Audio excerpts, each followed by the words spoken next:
Hi friends, అందరికీ నా హృదయపూర్వక నమస్సుమాంజలిలు. మనము ఈరోజు ప్రేమ అనే భావన గురించి తెలుసుకుందాం. అన్ని మతాలు, సంప్రదాయాలు మానవుడి గుండెల్లో గుబులు పుట్టించే తన హృదయాన్ని భయంతో నింపే విధంగానే నిర్మితమయ్యాయి. ప్రతి మతానికి, ప్రతి సంప్రదాయానికి ఆధారం భయం. భయం ఆధారంగానే ప్రతి మతం పుట్టుకొచ్చింది. ఇలా కొన్ని తరాలుగా మానవ జాతిని భయం అనే భావన పీడిస్తోంది. నిజానికి భయం అనేది లేదు. ఎలాగైతే వెలుగు లేనప్పుడు చీకటి ఉంటుందో అలాగా మానవ హృదయాల్లో ఉండాల్సిందేదో లేదు. కాబట్టి భయం అనేది ఉంటున్నది. మనం మాత్రమే అపరాధ భావనతో ఉండనక్కర్లేదు. ఎందుకంటే ఈ సృష్టిలో తప్పనేది ఏదీ లేదు. నిజానికి తప్పు ఉందంటే అయ్యో నేను తప్పు చేశానేమోనన్న భావనే అసలు తప్పు.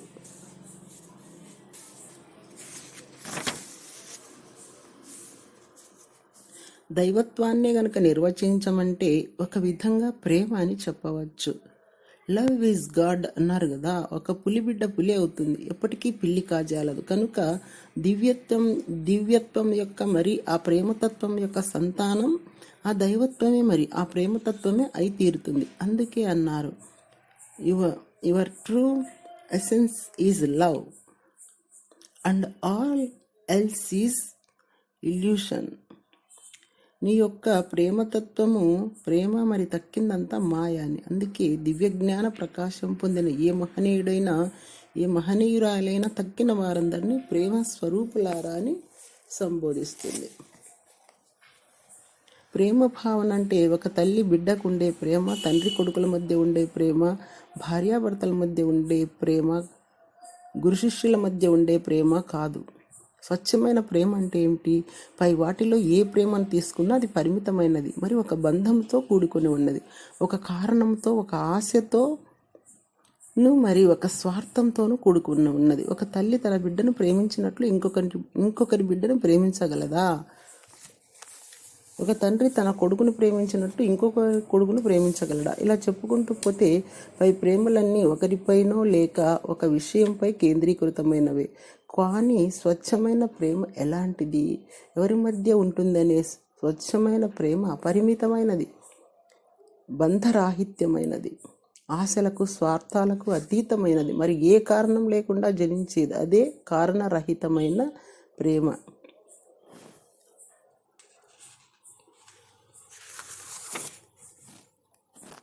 సృష్టి నన్నుగా ప్రేమిస్తుంది, మిమ్మల్ని మీరుగా ప్రేమిస్తుంది. అన్ని జీవరాశులను వాటిలాగే ప్రేమిస్తుంది. తప్పప్పులను, మంచి చెడులను, పాపపుణ్యాలను, న్యాయాలను భేరీజు చేయకుండా, ఏ తీర్మానాలు చేయకుండా సకల చరాచర జగత్తులోని సకల ప్రాణికోటి పట్ల కారణరహితమైన ప్రేమను కురిపిస్తుంది. కావున కారణరహితమైన ప్రేమను అందించేది ఒక కేంద్రం ఈ సృష్టి. ఇంకొక కేంద్రం ఏమిటి? ఆలోచించండి. సృష్టి తర్వాత ఉన్నట్లుగా మిమ్మల్ని ప్రేమించేది మీరు మాత్రమే. కావున మిమ్మల్ని మీరుగా ప్రేమించేది ఒకటి సృష్టి, ఆ తర్వాత మీరు మాత్రమే. మీరు చిన్నపిల్లలుగా ఉన్నప్పుడు మీకు తెలిసింది ఈ ప్రేమ మాత్రమే, అదే నిజమైన మీరు. కావున చిన్నపిల్లవాడిగా ఉండుని గౌతమ బుద్ధుడు ప్రబోధించాడు. ఇంకా దేవుని సామ్రాజ్యంలో ప్రవేశించాలంటే మీరు మొదట పసిపిల్లలైపోవాలి అని జీసస్ క్రైస్ట్ చెప్పి ఉన్నాడు కదా.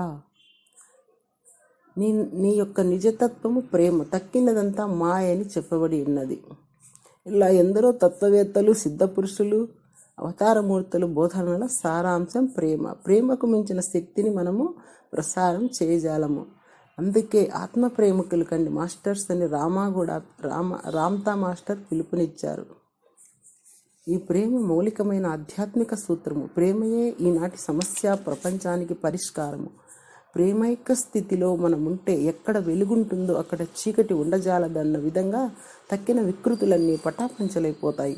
హృదయంలో ప్రేమతో నిండి ఉన్నప్పుడు ప్రకృతి, తక్కినదంతా వికృతి, అనారోగ్యాలనే వికృతులు, విరిగిపోయిన సంబంధ బాంధవ్యాలనే వికృతులు, పేదరికము, దుఃఖము అనే వికృతులు, అపజయాలనే వికృతులు, ఏ సమస్య అయినా, ఏ వికృతి అయినా ఈ ప్రేమ ముందు నిలవజాలవు. Love is miracles cure. Love is a miraculous cure. ఈ ప్రేమ ఏ సమస్యనైనా అంటే ఇట్లే మాయం చేసి మనకు స్వస్థత చేకూర్చి మన స్వస్థితి మనకు ప్రసాదిస్తుంది. ఇంతటి ప్రేమలో ఉండే వ్యక్తులు ఇద్దరే ఉన్నారు ఈ భూమండలంలో. వారు ఎవరంటే ఒకరు ఒక పసిపిల్లవాడు, రెండవ వ్యక్తి ఒక యోగి. పసిపిల్లవాడికి ఏ మాలిన్యాలు అంటావు, అంతటా ప్రేమైక స్థితిలోనే ఉంటాడు. అందుకే పిల్లలు దైవ సమానులు అంటారు. మరి ఒక యోగి తన సొంత స్థితిని అవగతం చేసుకొని అతని శారీరక వయసు ఎంత ఉన్నా తన హృదయంలో పరిపూర్ణమైన ప్రేమను బహిరంగతం చేస్తూ నిరంతరం ఒక చిన్న పిల్లవాడిలాగే నవ్వులు ఉంటాడు. అందుకే శ్రీ శంకరాచార్యుల వారు రమతే బాలోన్మత్త వద్దేవ అన్నారంటే ఒక యోగి ఉన్మత్తుడైన ఒక చిన్న పిల్లవాడి వలె తనలో తాను రమిస్తుంటాడని అర్థం. ఒక పసిబాలుడు ఆత్మజ్ఞానం గుర్తించిన యోగి, ఒక యోగి ఆత్మజ్ఞానం గుర్తించిన బాలుడు.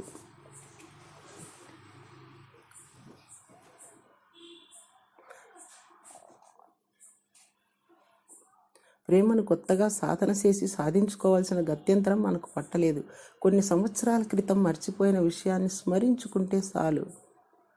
ఇల్లు పరిశుభ్రంగానే ఉన్నది, కానీ పైన చెత్త అంటుకుపోయి ఉంది. ఎప్పుడైతే చెత్తను ఊడ్చేస్తామో అప్పుడు ఇల్లు శుభ్రమైపోతుంది. కావున ఈ ప్రేమను తిరిగి మనం స్మరించుకోవాలంటే ఒకానొక మార్గం ధ్యానం. ధ్యాన స్థితిలో కూర్చొని ఊపిరి గుండెల నిండా తీసుకొని ప్రేమశక్తి మీ హృదయమంతా నిండిపోయినట్లుగా భావించాలి. మెల్లగా ఊపిరిని వదులుతూ మీ హృదయాన్ని అలుముకుంటున్న భయం అంతా మీలో నుంచి వెళ్ళిపోతున్నట్లుగా భావించాలి. అలా 5-10 నిమిషాల పాటు చేయాలి. కొన్నిసార్లు వీలు కాకపోతే కళ్ళు తెరుచుకొని కూడా చేయవచ్చు. ఇంకొక సాధన, మన చేతిని హృదయస్థానంలో ఉంచుకొని మనము అబద్ధం ఆడలేము కనుకనే పెద్దలు వారికి అనుమానం వస్తే చేతులు గుండెల మీద వేసుకొని చెప్పంటుంటారు. మీ కుడి చేతిని మీ హృదయస్థానంలో ఉంచుకొని నన్ను నేనుగా ప్రేమించుకుంటున్నానని చెప్పుకుంటూ గాఢంగా మీ హృదయంలో భావించండి. ఎందుకు కుడి చేయి హృదయస్థానంలో అంటే పైకి మీరు అలా చెప్పకుండా మీ మనసు తన ఉనికి కాపాడుకోవటం కోసం మీతో అంగీకరించదు. ఈ మనసు యొక్క గుణాన్నే మానసిక జడత్వము లేదా మార్పును నిరాకరించే ధోరణి అంటారు. అందరికీ మారాలని, జీవితంలో బాగుపడాలని ఉంటుంది. కానీ ఎందుకు మారరు అంటే ఈ గుణం వల్లనే.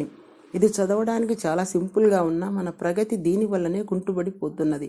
కావున మనస్సు నిరాకరించినా కూడా ఆ నిరాకార ధోరణిని కూడా ప్రేమించి నేను ప్రేమించుకుంటున్నానని సాగిపోండి. ఇలా 10 నుంచి 500 సార్లైనా చెప్పుకోండి. ఎన్నిసార్లు అనేది మీ స్థితిని బట్టి ఆధారపడి ఉంటుంది. ఈ విషయం మీకే బోధపడుతుంది. సాధన 3, పదే పదే ఉచ్చరించుకొని లేదా వ్రాసే వాక్యాలను లేదా సత్యాలను అఫర్మేషన్స్ అంటారు. మన సాంప్రదాయాల్లోని మంత్రాలు ఇలాంటివి. ఎందుకంటే మనం పలికే వాక్కులకు మరి మనం చేసే ఆలోచనలకు శక్తి ఉన్నది. నిజానికి మన మాటలు, ఆలోచనలే మన జీవితాన్ని సృష్టిస్తున్నాయి.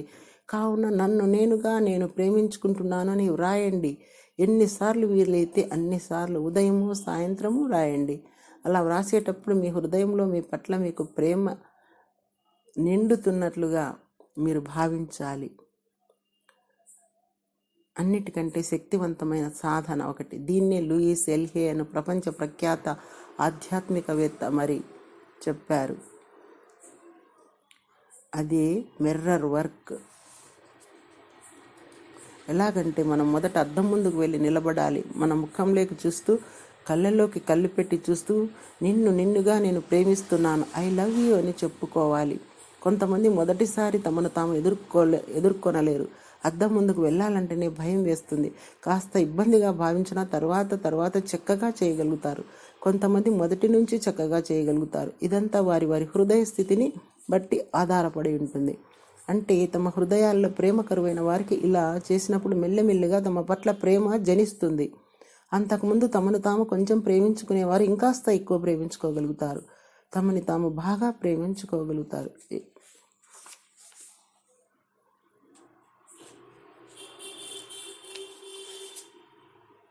మొదట నిన్నుగా నేను ప్రేమిస్తున్నాను అన్నప్పుడు మీరు మీ మనస్సుని గమనించాలి. మీరు అలా నన్నుగా నేను ప్రేమించుకుంటున్నానని చెప్పినప్పుడు మీ మనస్సు అడ్డు చెప్పే విషయాల్ని గమనించాలి. అదే మానసిక జడత్వం లేదా మార్పు నిరాకరించే ధోరణి అంటారు. మీ మనసు చెప్పే అడ్డంకులన్నింటినీ వినాలి. ఆ అడ్డంకుల వల్లనే మిమ్మల్ని మీరు ప్రేమించుకోలేకపోతున్నారు. ఆ అడ్డంకులు ఇలాంటివి ఉండవచ్చు.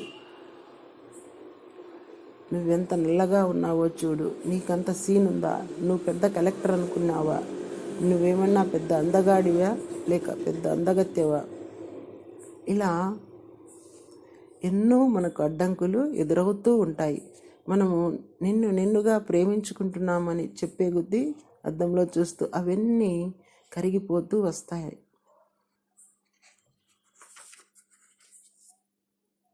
ఇలా సాధన చేసేటప్పుడు మీ పట్ల మీరు ప్రేమగా భావించాలి. అప్పుడే అద్భుతమైన ఫలితాలు కలుగుతాయి. ఇలా చేయగా మిమ్మల్ని మీరు మంచిగా ఒప్పుకుంటారు.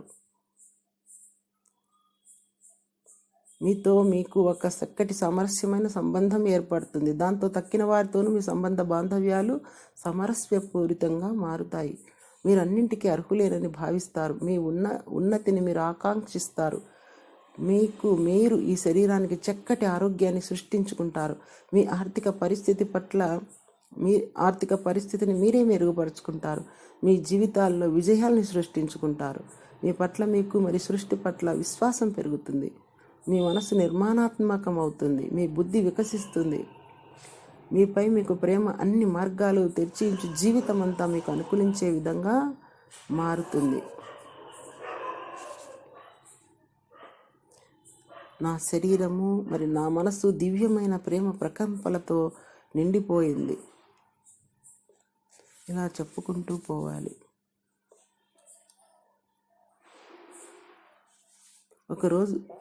ఇంకొక సాధన, ఒకరోజు హృదయంలో ప్రేమ తప్ప ఇంకే భావం లేకుండా ఇంకే భావనలతోనూ ఉండకండి. మీరు మాట్లాడే మాట, చేసే ఆలోచన, చేసే పని అన్నీ ప్రేమతో సాగనివ్వండి. మీకు తారసపడే ప్రతి వ్యక్తిని, మీరు చూసే ప్రతి దృశ్యాన్ని, వినే ప్రతి మాటను, తినే ప్రతి పదార్థాన్ని, స్పృశించే ప్రతి వస్తువును, సంచరించే ప్రతి ప్రదేశాన్ని, పంచభూతాలను, సూర్యచంద్రులను, తారాగణాన్ని, మీ కుటుంబాన్ని, మీ సమాజాన్ని, మీరు చదువుకునే చోటనే లేక పనిచేసే ప్రదేశాన్ని, ఇలా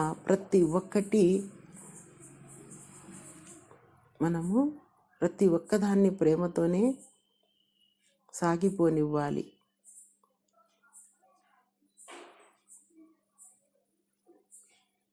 ఇతరులకు ఇవ్వాలంటే మొదట మన దగ్గర ఉండాలి. ఎందుకే మరి అన్నింటికీ ఈ ప్రేమను పంచాలంటే మొదట మన హృదయాల్లో నిండి ఉండాలి. మనం ప్రేమించుకుంటే ఇతరుల్ని సహజంగానే ప్రేమిస్తాము. ఇతరుల్ని ప్రేమించాలి అని ఎవరూ చెప్పనక్కర్లేదు. ఎందుకంటే మీరు పూర్తిగా ప్రేమతో నిండినప్పుడు మీలోంచి ప్రసరించే ప్రతి విషయము ప్రేమే. మొదట మన పాత్ర నిండిపోతేనే కదా అది పొంగి పొరలి ప్రవహించేది. అప్పుడు మాట, ఆలోచన, చేష్ట, చూపు, స్పర్శ అన్నీ ప్రేమపూరితంగా ఉంటాయి. కావున మిత్రులారా, మార్పు మొదట మీలో మొదలవ్వాలి. ఎందుకంటే స్వపరివర్తనే విశ్వ పరివర్తన. మీలో మంచి గుణాలను మీరు ప్రశంసించుకున్నప్పుడు మీ పట్ల మీకు ప్రేమ జనిస్తుంది. ఒక కాగితం, పెన్ను తీసుకొని మీలో సుగుణాలన్నీ వ్రాస్తుపోండి. మీ హృదయం మీ పట్ల ప్రేమతో ఉప్పొంగుతుంది. ఇలా వ్రాస్తుపోతే మీరంతా మంచివారో మీరే ఆశ్చర్యపోతారు. ఇంతకాలం మీరు మీలోని లోపాలనే చూస్తూ పోయారు. సమాజం మీకు అదే నేర్పింది. మీరు వేటి మీద దృష్టి పెడితే అవే వృద్ధి చెందుతాయి. ఒక చిన్న ఇంకు చుక్క ఒక మహాసముద్రాన్ని అపరిశుభ్రపరచలేదు. ఒకటో రెండు లోపాలు మీ హృదయాల్ని మరి మీ జీవితాన్ని అపవిత్రం చేయజాలవు. కావున మీలోని లోపాలను ఎంచి చూడటం మానివేసి మీలోని సుగుణాలను వ్రాస్తూ పోండి.